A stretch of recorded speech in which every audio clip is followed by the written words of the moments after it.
Hello.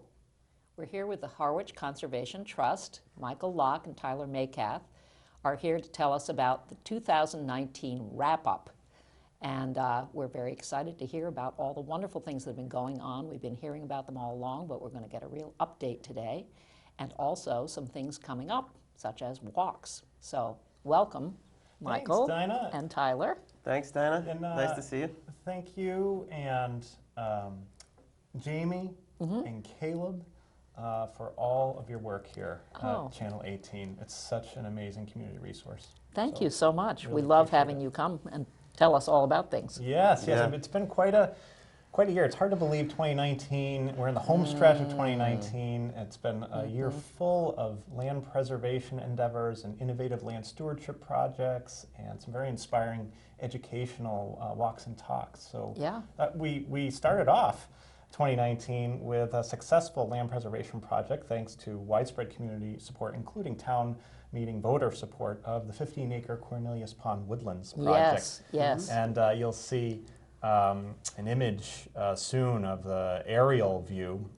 This is sort of looking across Cornelius Pond. Cornelius Pond, one of our local kettle ponds, formed, around 18,000 years ago when the glacier was receding, leaving these big chunks of ice in the landscape, then groundwater gradually rising over centuries to create these ponds that we know and love around us.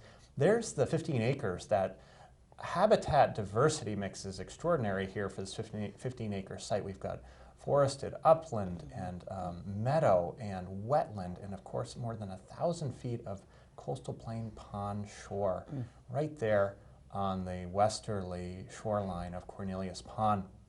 So folks came together, and there's another view of the property just to orient folks. We're talking right now to everybody from the community center, Channel 18 station shown in the lower left of the map, and just up the street to the north is this property. It's 15 acres, like I said. You'll see some really beautiful photos of more of the habitats, like this meadow. And then there's also a trail now that's available, so folks can wind their way through the upland that is perched above the pond. It's a beautiful still view in the autumn, showing the reflection of the leaves in the water. And but before we could open that trail, we had a tornado touchdown. Oh, yes. This past summer. We were so close to getting the trails open, right, Tyler? And then we had some more obstructions across the trail. You want to talk a little bit about that? Yeah, sure. So, what was it, July 23rd? Is that date right? We had some pretty intense weather here in town, especially in Harwich Center. And Cornelius Pond being right down the road also suffered some tree damage. And we had the property ready to open, trail loop all cleared and looking pretty nice, and then we had some trees fall. So it took a little bit of time to clean that up. And we spent, nearly a month in the Island Pond area, cleaning up trees there. That's some of the volunteers. Yeah. So we had about 25 volunteers join us throughout the month or so that we were out there. That's great. It's a great turnout. Yeah, it was 3 or 4 different work days out there, and just a lot of work to clean up. The tornado apparently went right through the Island Pond and Hacker Wildlife Sanctuaries.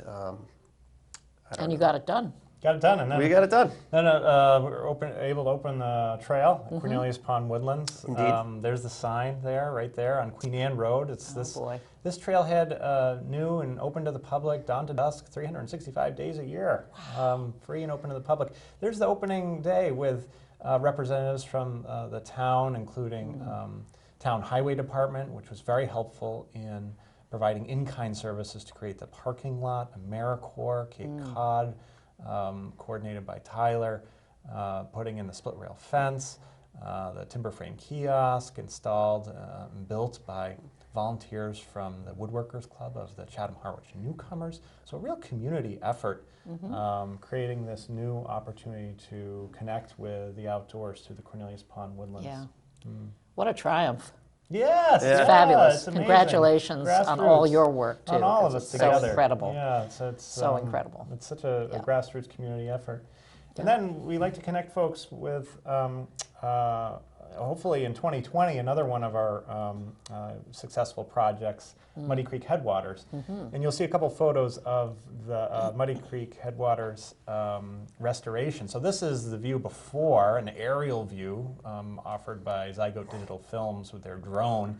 Seeing the 17-acre property outlined in yellow, stretching to about 1,400 feet of shoreline on Muddy Creek that flows into Pleasant Bay in the upper part of your screen. These aerial views are so helpful. Yes. Really, you really get a sense of the expanse of it, too, Yeah. and So you see the specific location. It's really cool. Right, and in the foreground you see Church Street and some abandoned structures that came with the property, open to the weather. A lot of asbestos in there. We had to have them removed upon inspection. And then it was really a blank slate to ecologically restore the habitat, and we chose to move forward with a wildflower meadow. It's been successful, Tyler, and you've been out there actually readying the parking lot and trailhead, hopefully for spring 2020.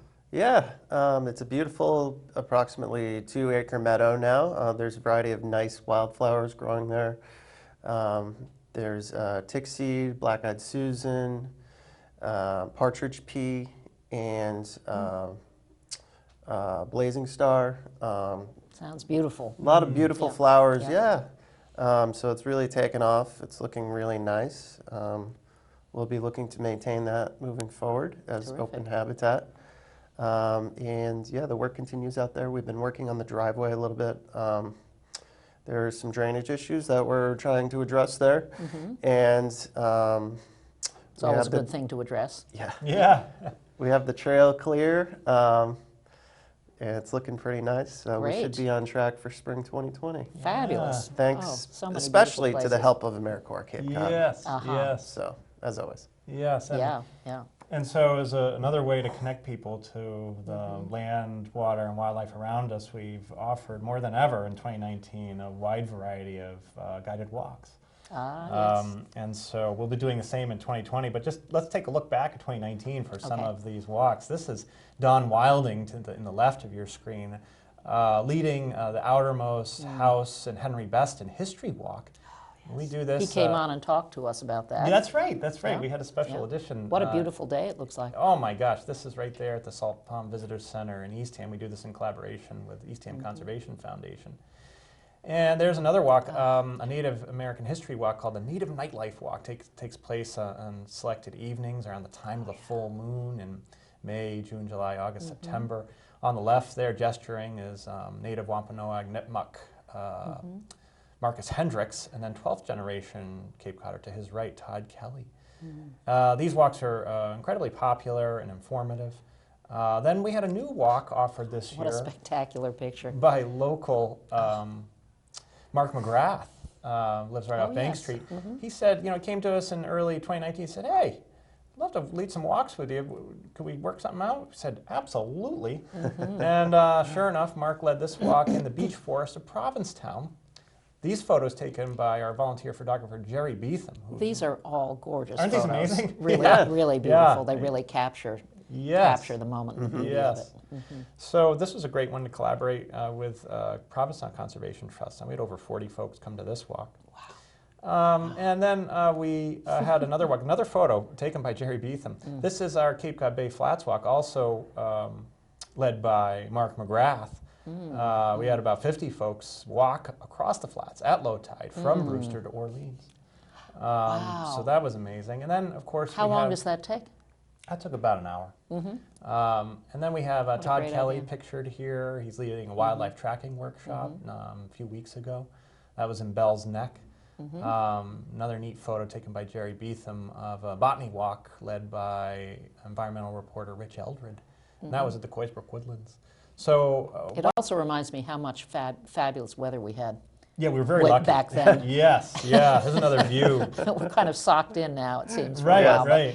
This was just gorgeous, gorgeous summer. Yes, yeah, and this was even taken. This is November 30th. This walk. Oh, this is and fall. of the outermost outer beach storms, shipwrecks, and rescues walk, led by historian Don Wilding at Nauset Light Beach to Coast Guard. What a variety of walks you had. Really neat. Yeah. So it's been there's Irwin Shore. He led a turkey talk walk with us.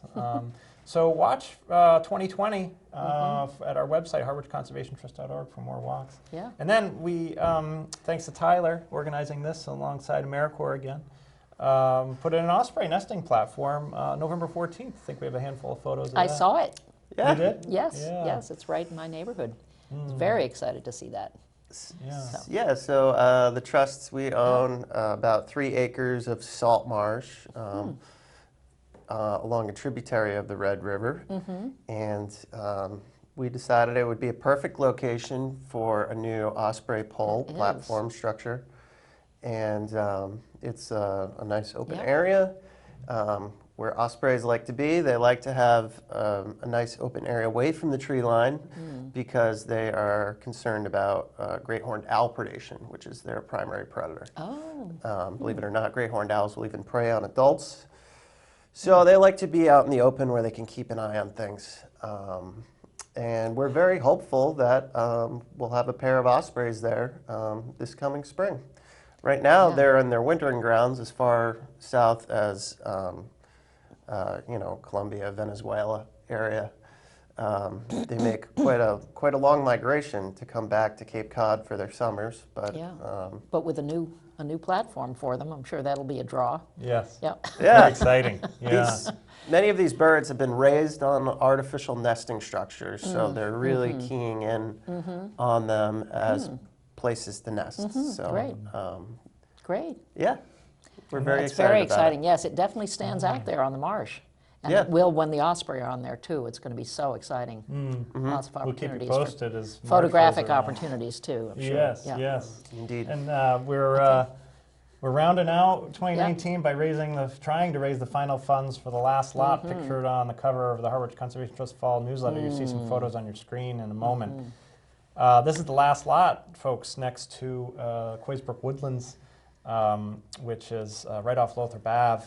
The trust started this endeavor way back in 1997. You can see all of the progress since then, shown by the green and a trail winding throughout the forested pine oak upland, going down to the Tupelos along the shore, and enjoying some wide open windswept marsh vistas over Coysbrook and the marshes to Herring River beyond. That red parcel is the last one, home to Cooper's hawk and marsh wren, which will build nests in the neighboring cattail marsh. Box turtle inhabits the Coysbrook Woodlands adjacent, and we think this is great habitat in this last lot for foraging and nesting box turtle. Some of those cattail marsh used as nesting areas for local marsh wrens.